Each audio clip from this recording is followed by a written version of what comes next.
할렐루야. 오늘도 말씀으로 주님과 동행하고 계신 여러분을 주님의 이름으로 축복합니다. 함께 보실 말씀을 레위기 14장에서 18장 말씀이 되겠습니다. 먼저 14장, 15장 이 두 장은 정결예법에 관한 몇 가지 규례가 기록되어 있습니다. 첫 번째로는 나병 환자가 정결하게 되는 날의 규례에 대한 것인데 이 규례는 두 단계로 나눠져 있습니다. 1차 정결 예식은 제사장이 진영 밖으로 나가서 행하게 되는데 14장 8절을 보면 그리하면 정하리니 그 후에 진영에 들어올 것이나 자기 장막 밖에 이래를 머물 것이요 라고 기록되어 있습니다. 제사장이 나병이 이제 그 나병으로 인해서 격리된 자를 나가서 진단해 가지고 나병이 나았음을 확인하고서 정결 예식을 행하여서 환자가 정함을 받게 되었다 할지라도 진영을 더 놔둘 수는 있지만 자기 집에는 들어가지 못하고 7일을 더 기다리게 했던 것입니다. 그래서 이제 8일째에 2차 정결 예식을 행하게 되는데 제사장이 속죄와 번제를 드려서 그 환자를 속죄한 후에야 비로소 집으로 들어갈 수 있게 되었습니다. 두 번째는 집을 정결하게 유지하는 규례인데요. 이 규례는 가나안에 들어가서 가옥을 짓고 살 때에 지켜야 할 규례인 것입니다. 집에 곰팡이가 핀 것도 나병으로 규정을 하고 이제 규례를 이제 일러주고 계십니다. 나병은 격리가 처방이었죠. 근데 집에 핀 나병, 그 집에 곰팡이가 핀 것은 격리가 아니라 폐쇄가 처방이었습니다. 푸르거나 붉은 색점이 있으면 제사장은 그 집을 1회 동안 폐쇄했습니다. 그리고 1회 후에 살펴봐서 색점이 퍼졌으면 색점이 있는 돌을 빼어버리고 집안 사방에 흙을 긁어버린 후에 다른 흙으로 벽을 바르게 했습니다. 그리고도 색점이 다시 발병하면 그냥 그 집을 헐어버리는 그런 이제 단호한 조치를 취하게 했지요. 세 번째는 유출로 인한 정결 규례입니다. 유출은 4경우로 나눠서 규례를 정하고 있는데요. 남자의 생식기에서 분배물이 유출되는 경우, 성관계로 인한 유출의 경우, 여인의 생리로 인한 유출, 그리고 생리기간이 아닌데도 여인이 유출하는 경우, 이렇게 4가지로 나눠져 있는데 참 여기 본문에 보면 당사자만이 아니라 그가 만진 물건, 그것에 접촉된 자들까지도 부정함을 입은 것으로 여겨서 다 물로 씻고 일정 기간 격리한 후에 제사장이 정결 예식을 통해서 속죄하게 하도록 했습니다. 그래서 매우 아주 엄격하게 이제 그 정결을 지키도록 한 것이죠. 왜 이렇게 엄격하게 정결 예법을 지키게 하셨을까요?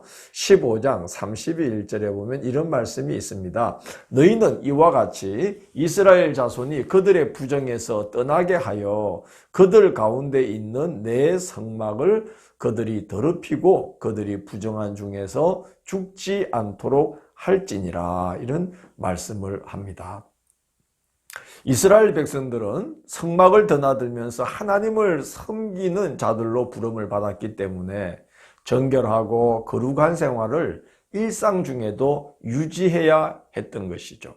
그리고 부정해졌다면 다시 회복을 해야만 했던 것입니다. 그래서 하나님께서 이렇게 여러 가지로 정결예법을 아주 엄격하게 제정을 해서 정결함, 거룩함을 유지할 수 있도록, 그런 모습으로 성소를 드나들 수 있도록 그렇게 엄격하게 규례를 정하셨던 것이죠.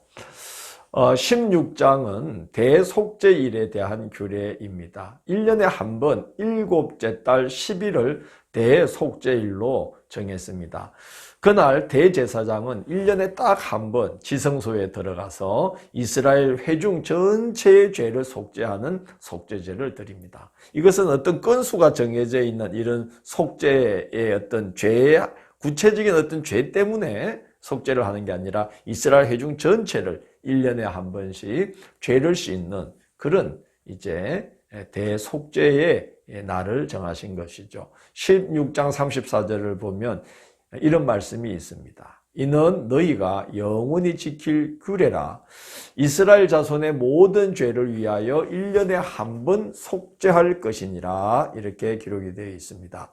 이때는 두 염소를 준비해서 제비를 뽑아서 한 염소는 제단의 속죄 제물로 바치고 한 염소는 아사셀을 위해서 광야로 내보내는 아사셀 염소로 이제 택하게 됩니다.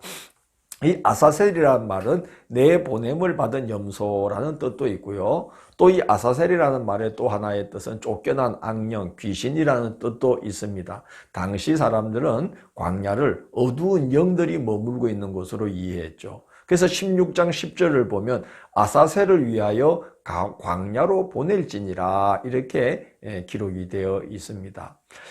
이스라엘의 모든 죄짐을 지도로 제비 뽑힌 염소를 죄의 장본인인 아사셀이 사는 광야로 보냄으로써 회중 가운데서 죄를 없앤다는 그런 이제 의미로 아사셀 염소를 택해서 이제 광야로 내보내는 이제 그런 예식을 행했다라고 해석하는 견해도 있습니다. 한편 성막에서는 또 하나의 속죄제가 드려졌는데 아론이 제물의 피를 가지고 지성소로 들어가서 손가락으로 속죄소 동쪽에 뿌리고 또 속죄소 앞에도 7번 그 피를 뿌립니다. 이렇게 함으로써 이제 이스라엘 백성들은 1년에 한 번 회중 전체의 죄가 속죄를 받는 그런 참 거룩한 날을 이제 갖게 된 것이죠. 이렇게 대속죄일을 정하신 이유도 정결함에 있었습니다. 16장 30절을 보면 이런 말씀이 있어요. 이날에 너희를 위하여 속죄하여 너희를 정결하게 하리니 그렇게 말씀합니다. 하나님은 당신의 백성 삼으신 자들이 그토록 정결하기를 원하고 계신다 하는 것을 우리가 알 수 있습니다. 17장은 제물될 짐승을 성막에서 잡을 것을 말씀하시고 피를 먹지 말라는 말씀을 합니다. 17장 4절을 보면 이런 말씀이 있어요. 먼저 성막 문으로 끌고 가서 회막 문으로 끌고 가서 그 여호와의 성막 앞에서 여호와께 예물로 드리지 않으면 피 흘린 자로 여길 것이라 그렇게 말씀합니다. 그리고 17장 5절 보면 무슨 말씀이 있냐면요. 그런즉 이스라엘 자손이 들에서 잡던 그들의 재물을 회막문 여호와께로 끌고 가서 제사장에게 주어 그렇게 기록되어 있습니다. 왜 재물을 각자 집에서 잡아가지고 와서 제사장에 드려도 될 텐데 꼭 회막에서 잡으라고 했을까요? 17장 7절에 그 이유가 기록되어 있습니다. 그들은 전에 음란하게 섬기던 순염소에게 다시 제사하지 말 것이니라 이렇게 말씀하고 있습니다. 들이나 나무 아래에서 또는 집에서 제물될 짐승을 잡으면 애굽 땅에서 그들이 우상 숭배하던 그 옛 습성이 나타나서 우상 숭배에 빠지게 될까봐 하나님께서 그렇게 모든 제물로 삼을 짐승은 반드시 성막으로 갖고 와서 제사장에게 주어 제물로 삼도록 하라라고 한 것입니다. 그리고 피를 먹지 말라고 명하시는데요. 왜냐하면 짐승의 피는 속죄를 위해 제단에 뿌려지는 것이기도 했기 때문에 하나님께서 구별되기를 원하셨던 것입니다. 속죄를 위해서도 피를 뿌리고 또 그런 피를 막 먹기도 하고 그러지 말라는 것이죠. 17장 11절에 보면 이런 말씀을 합니다. 육체의 생명은 피에 있음이라 내가 이 피를 너희에게 주어 제단에 뿌려 너희의 생명을 위하여 속죄하게 하였나니 이렇게 말씀합니다. 그래서 주님께 하나님께 드려서 그 생명을 위해서 속죄함을 받는 그 피로 쓰여지는 그 짐승의 피인데 또 그런 피를 함부로 막 먹고 그래서 거룩함과 속된 것이 구별되지 않는 그런 일이 없도록 하라는 말씀이죠. 그리고 생명을 함부로 여기지 말라는 뜻도 이제 그 속에 담겨 있습니다. 17장 14절 보면 모든 생물은 그 피가 생명과 일체라 하는 말씀을 합니다. 그래서 피를 함부로 먹고 그래서 생명을 함부로 해치고 생명을 가볍게 여기는 그런 삶을 살지 말라는 뜻으로 피를 먹지 말라고 명하신 것이기도 한 것입니다. 18장은 애굽과 가나안의 풍속을 따르지 말라고 아주 엄하게 경고하십니다.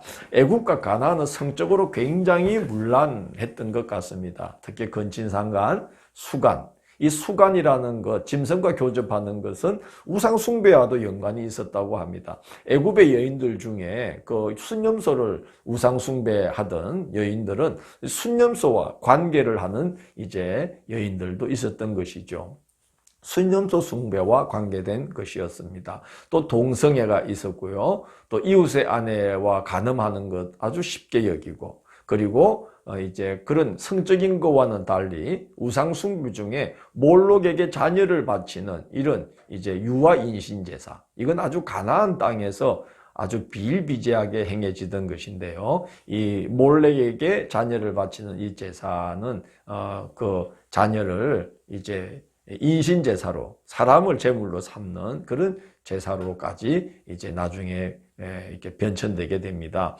몰렉은 성경에 몰록, 말곰 또는 밀곰으로 이제 또 표현되어 있기도 하는데요. 머리는 황소 모양을 하고 있고 두 팔을 앞으로 쭉 뻗은 모습이에요. 마치 이제 아이를 바치면 그걸 받겠다는 뜻으로 이렇게 팔을 쭉 뻗고 있는 그런 이제 황소 머리를 한 우상이 이 몰렉이 되겠습니다. 처음에는 이제 자녀들을 분리로 건너가게 했어요. 왜냐하면 이 몰렉 이 우상 그 팔 양쪽 옆에는 아주 뜨거운 불을 이렇게 항상 피워 놓아서 이제 태양을 섬기는 그런 이제 의미도 있었는데요.